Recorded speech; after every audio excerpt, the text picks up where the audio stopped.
सावरगाव ग्रामपंचायत गैरव्यवहार प्रकरण चौकशी समिती गठीत। गटविकास अधिकाऱ्यांच्या आश्वासनानंतर आमरण उपोषण मागे सावरगाव ग्रामपंचायतीमधील कथित आर्थिक अनियमितता आणि निधीच्या गैरव्यवहाराची प्रशासनाकडून चौकशी होत नसल्याने सामाजिक कार्यकर्ते आणि ग्रामस्थांनी सुरू केलेले आमरण उपोषण अखेर मागे घेण्यात आले आहे। पंचायत समितीच्या गटविकास अधिकाऱ्यांनी चौकशीसाठी 3 सदस्यीय समिती गठीत करून 7 दिवसांत अहवाल सादर करण्याचे लिखित आश्वासन दिल्यानंतर हे उपोषण सोडण्यात आले।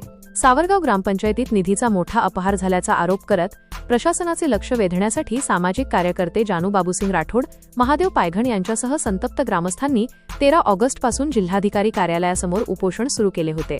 आमदारांची मध्यस्थी अंतोडगा उपासाच्या दुसऱ्या दिवशी ऑगस्ट 14 रोजी बाळापूरचे आमदार नितीन देशमुख यांनी उपोषण मंडपाला भेट देऊन उपोषणकर्त्यांची विचारपूस केली।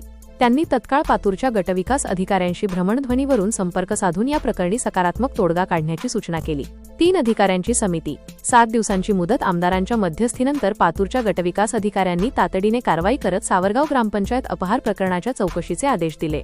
या चौकशीसाठी पातूर पंचायत समितीचे सहाय्यक गटविकास अधिकारी, विस्तार अधिकारी आणि ग्रामीण गृहनिर्माण अभियंता अशा 3 अधिकाऱ्यांची संयुक्त समिती स्थापन करण्यात आली आहे। या समितीने पुढील 7 दिवसांच्या आत संपूर्ण प्रकरणाची निष्पक्ष चौकशी करून अहवाल सादर करावा असे स्पष्ट निर्देश देण्यात आले आहेत। गटविकास अधिकाऱ्यांच्या या ठोस आश्वासनानंतर उपोषणकर्त्यांनी आपले आमरण उपोषण स्थगित केले।